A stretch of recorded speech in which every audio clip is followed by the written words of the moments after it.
Madam চলে এসেছেন school থেকে। হ্যালো দোস্ত, স্মৃতির ঘরে আপনাদের সকলকে স্বাগত জানাই।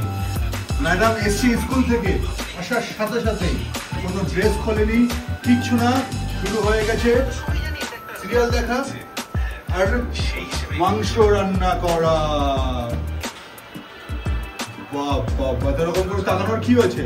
এটা আবার ভিডিও করারই বাকি আছে। ইয়েস, এটা ভিডিও করার আছে, কারণ ম্যাডাম স্কুল থেকে আসার সাথে সাথেই ড্রেসপত্র না খুলে সামনে বড় মনিটর স্ক্রিনে সিরিয়াল চালিয়ে। না না, ব্যাপারটা সেটা না। আজকে ম্যাডাম, আমাদের প্রিন্সিপাল ম্যাডাম কি বলছে জানিস?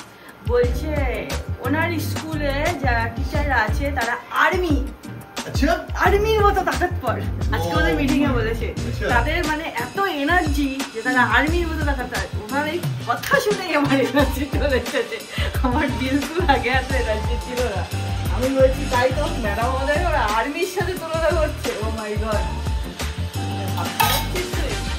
তার মানে তোমরা স্কুলে টিচার নও, আর্মি।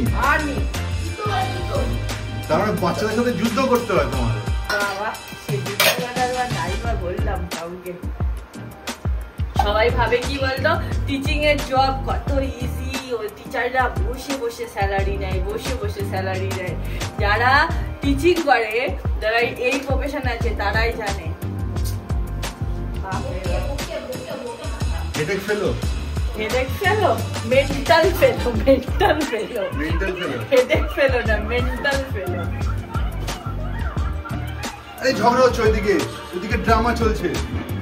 দেখো গাইস, এদিকে সিরিয়ালের ড্রামা, এদিকে ঘরের ড্রামা, স্মৃতির ড্রামা।